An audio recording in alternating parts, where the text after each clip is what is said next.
Hi, good morning. I'm Rahman, and you're watching ASEAN Kita, a show where we explore the stories, challenges, and opportunities that lies within the region. So, with regional tensions simmering and superpower rivalry on the rise, ASEAN's role in defense cooperation is under sharper scrutiny than ever. Just days ago, ASEAN and the United States concluded a high-level defense ministers meeting, promising deeper security ties. But what does that really mean, and how does Malaysia, as ASEAN chair, walk the tightrope between strengthening defence ties and maintaining neutrality? Joining us this morning is Dr. Lam Choong Wah, Senior Lecturer at Universiti Malaya and an expert on regional security and defence strategy.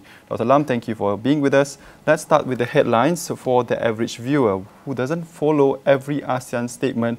What, in plain terms, did the recent ASEAN-US Defence Ministers meeting actually shift in terms of real security outcomes for the region, Doctor?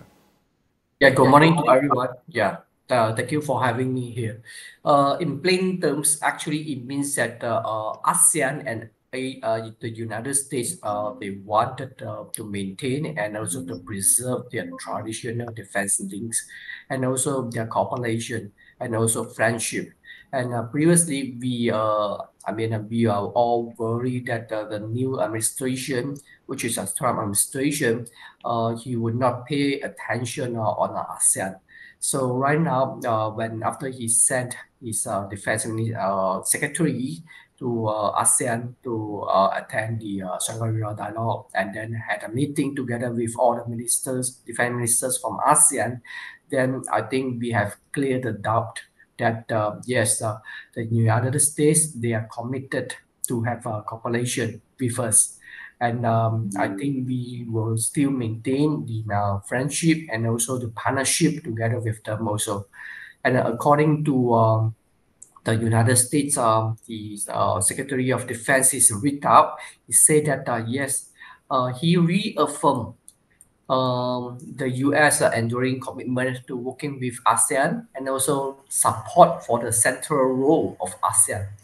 And also, he also mentioned that yes, the U.S. is also committed for a free and open Indo-Pacific guideline, and which is good news to us, and it means that in the future next 4 years, we will work together, and the United States, they will not walk away from ASEAN. And ASEAN always say it is non-aligned, but the truth is it's training more often with the US, doing more joint exercise and engaging in more military dialogues. At what point does hedging start looking like taking sides? Yeah, definitely like what Secretary has said, he talked about. He also mentioned, like I mentioned just now, and he talked about that they support the role of centrality of ASEAN, which means that they will respect and also will let ASEAN to lead the cooperation between the United States and also ASEAN. So in this case, it means that yes, they will not force ASEAN to choose a side. And second thing, in these circumstances, it means that ASEAN has room to maneuver between big powers. For example, like with China and also with Russia and also the EU. So when ASEAN can maintain their centrality, it means that we can choose by one side, we can cooperate with the US. On the other side, we can cooperate with China or with Russia and other big powers.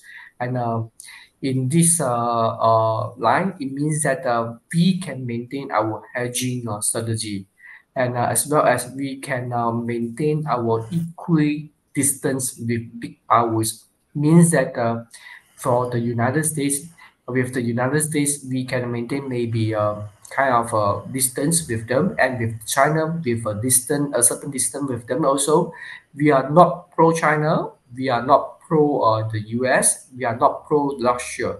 We are neutral in this sense.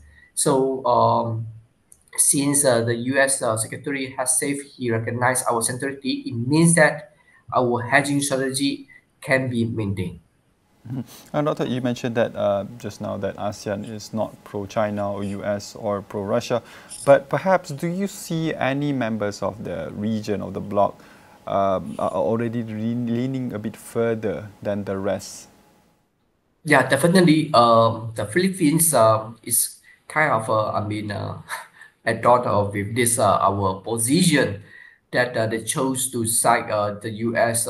Totally, but since the Philippines they also committed to stay in ASEAN, and also they also adopted the ASEAN Declaration, and also which was just issued in Kuala Lumpur recently, and also with the ASEAN 2045 vision.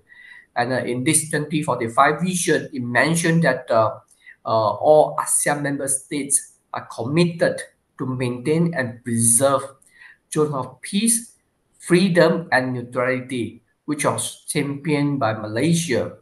Then, in this sense, it means that even though Philippines they wanted to align themselves with the U.S., they will still, respect the concept of Japan, and they will try to balance this pro-US and also ASEAN centrality policy.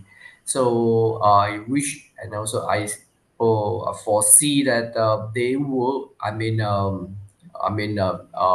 align and also adjust their foreign affairs policies, things like that, to to suit the documents and also the declaration they committed to.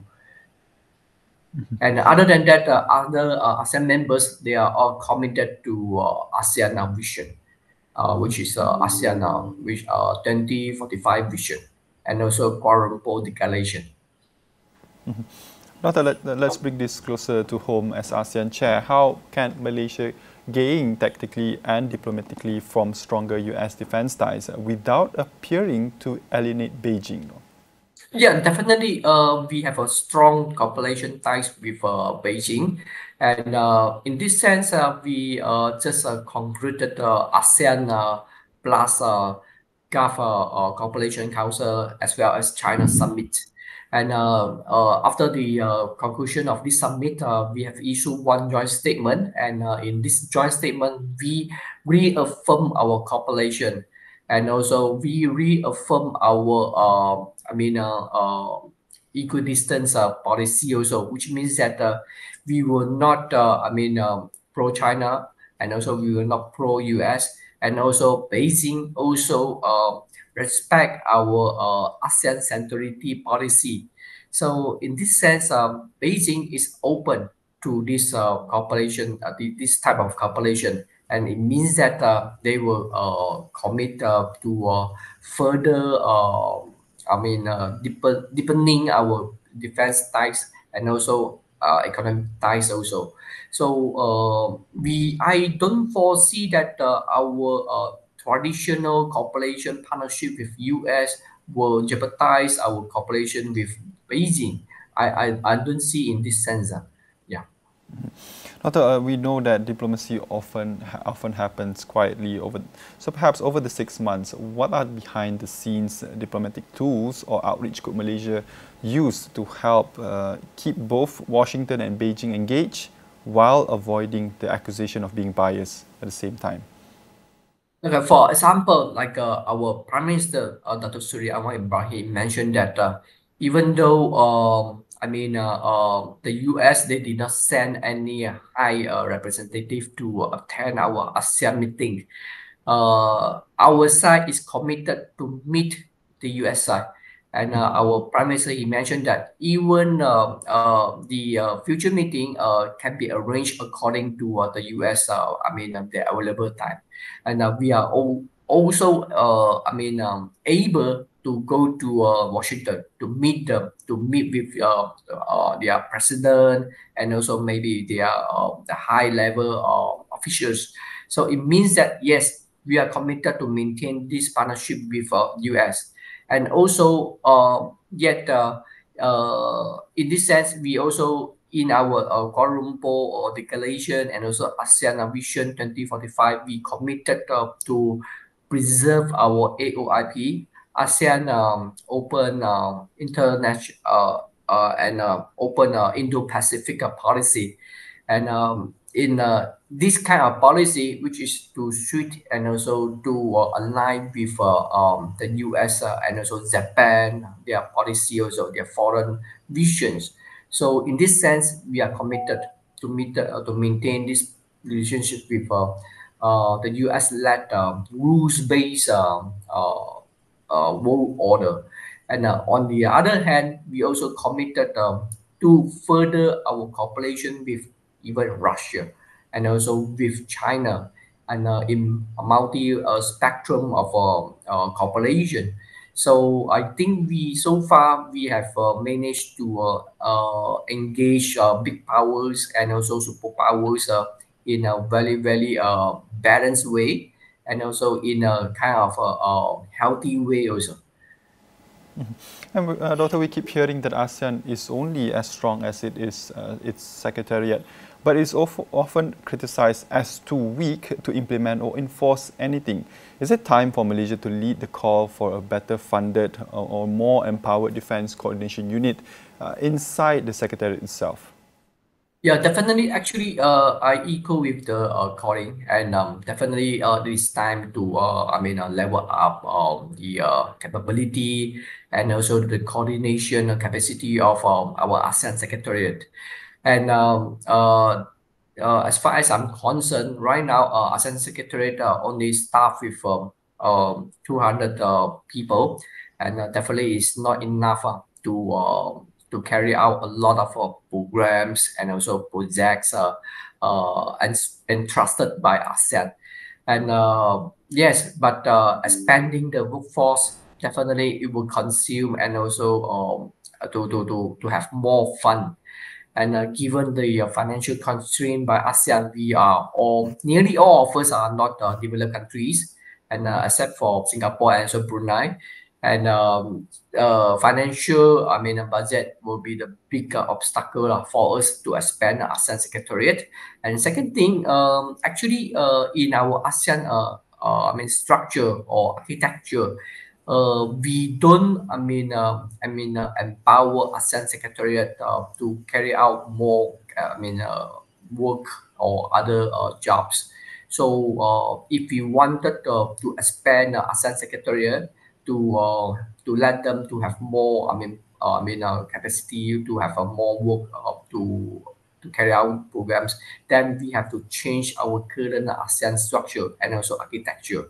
And other than that, we have to chip in more, financial support to ASEAN Secretariat. But definitely, it will need all of the members of ASEAN to have a consensus to, elevate the ASEAN Secretariat capacity. I don't think it can be done within a short period. But if we have this vision and also this consensus, I think it can be done within a foreseeable near future. Definitely, if ASEAN Secretariat is empowered more, then we will have a more cohesion and also our ASEAN members can integrate more and more. Definitely, I support this idea. And when come to a proper defense coordination, I think that is a little bit difficult to do that because defense coordination is considered as a high politics among all the members. And when come to high politics, means that it's quite sensitive. And we will want to maintain our sovereignty and also our autonomy in this sense.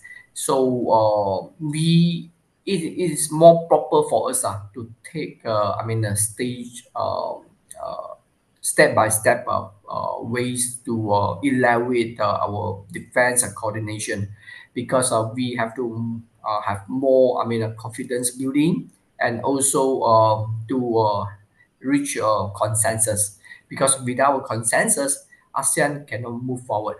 So this and also this an ASEAN way also. Normally when we want to reach or to carry out a program and also one single decision, we will forge a decision and also consensus first. We will know we will not force a decision on all the members. We will not do that. This is not an ASEAN way. So we have to follow our ASEAN way to carry out a proper defense coordination. Well, that was Dr. Lam Choong Wah on ASEAN's growing defense dilemma. We still have a lot more to unpack, but we'll take a short break and we'll be right back after this.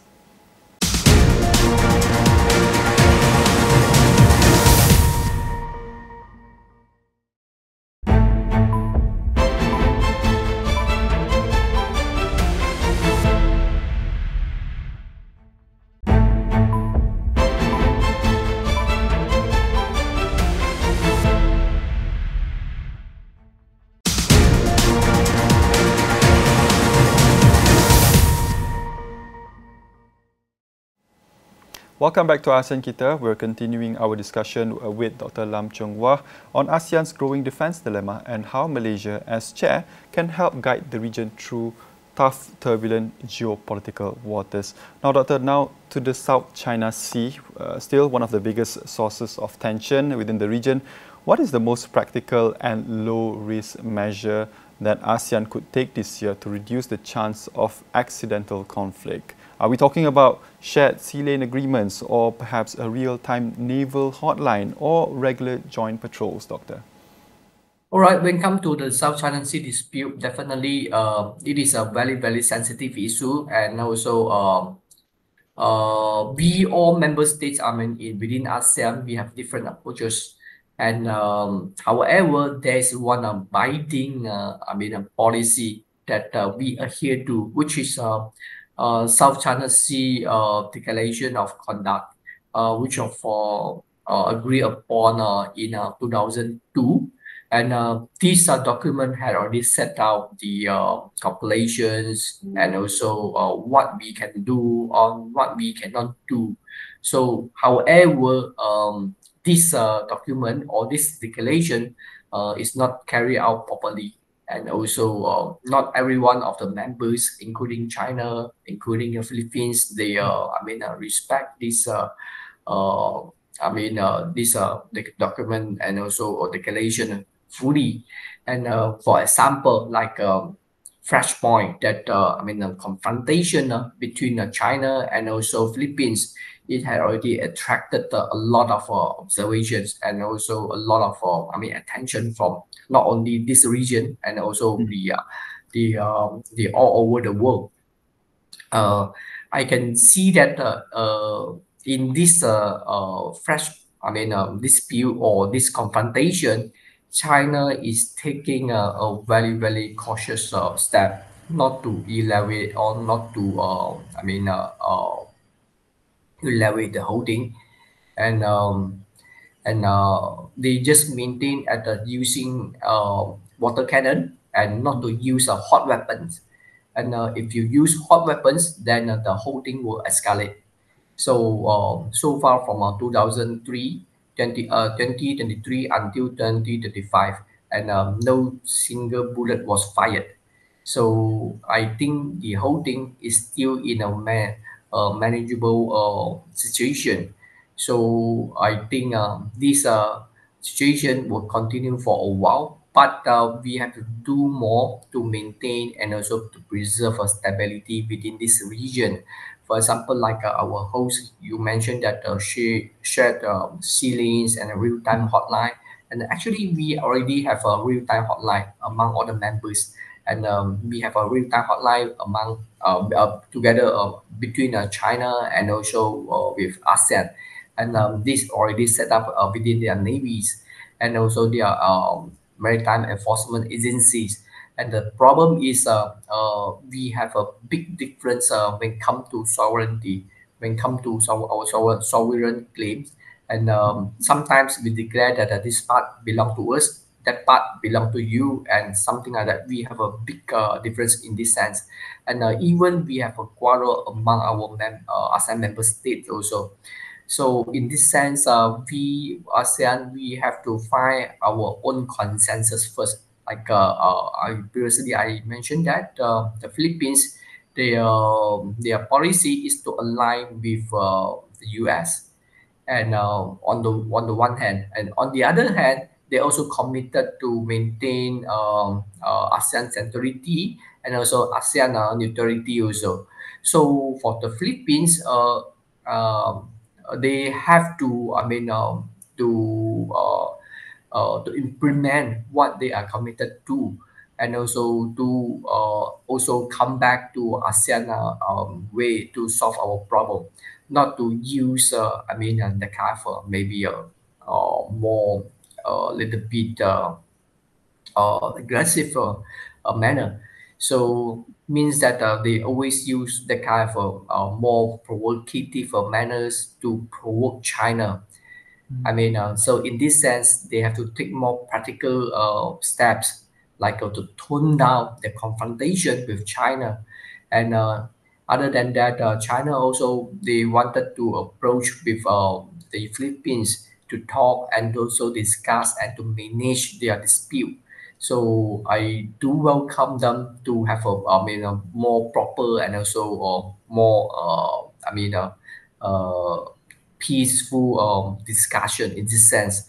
But when it comes to ASEAN ourselves, definitely we are all committed to conclude the COC, Code of Conduct discussion and also negotiation.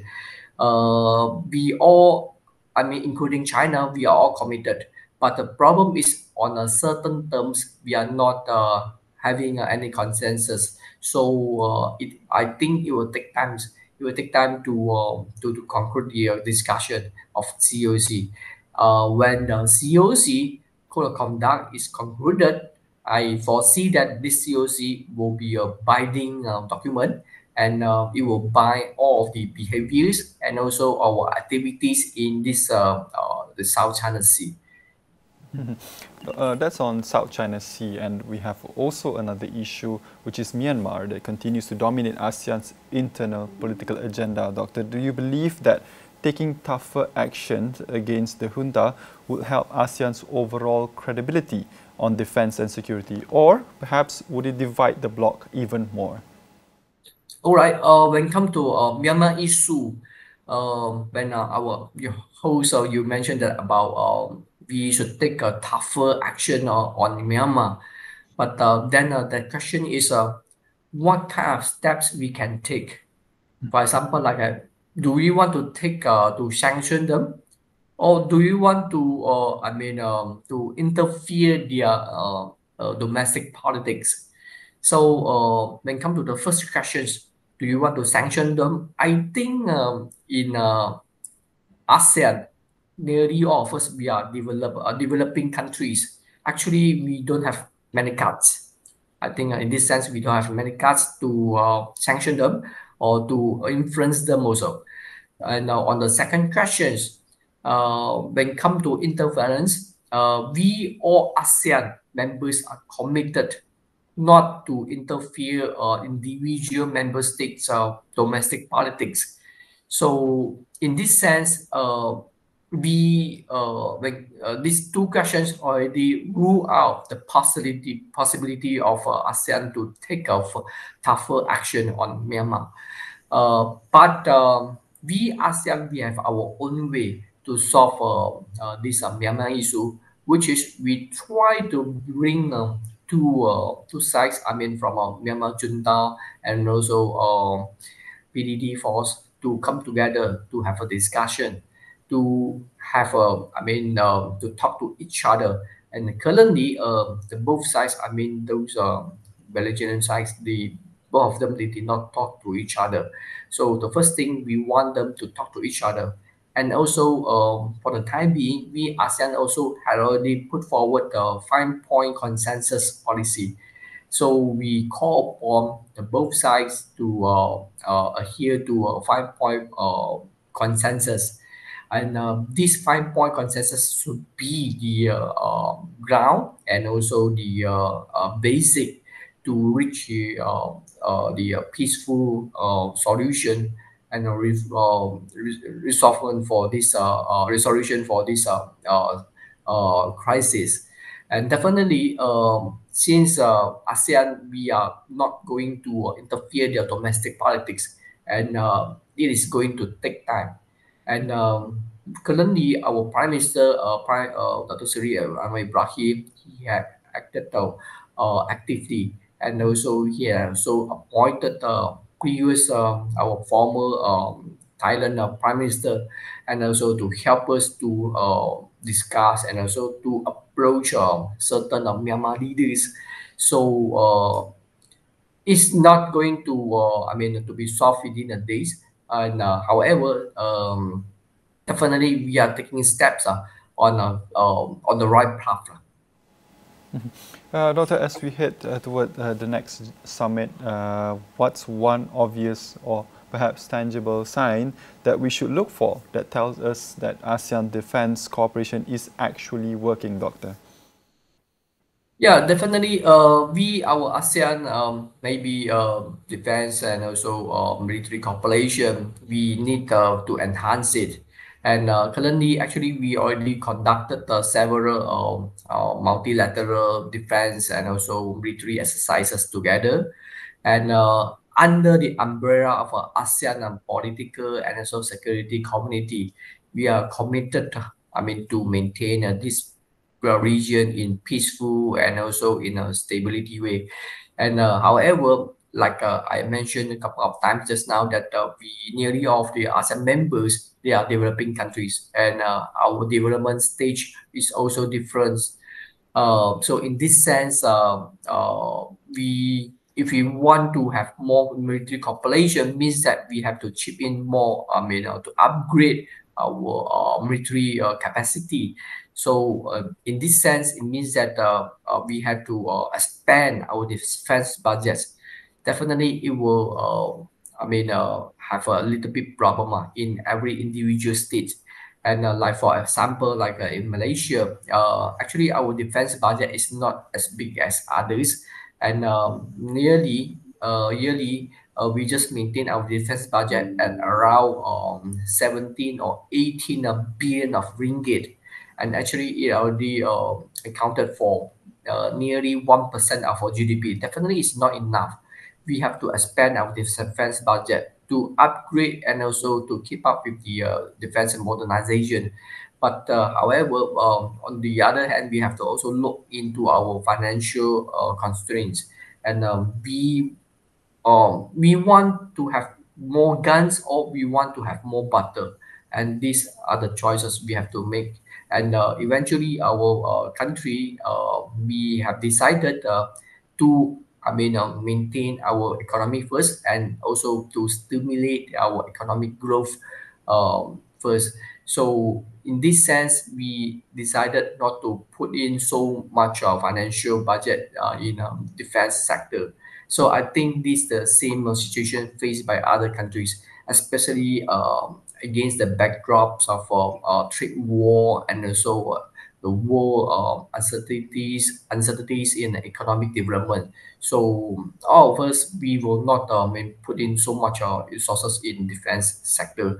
And another matter is, and currently we are all not facing a big military or traditional security threat.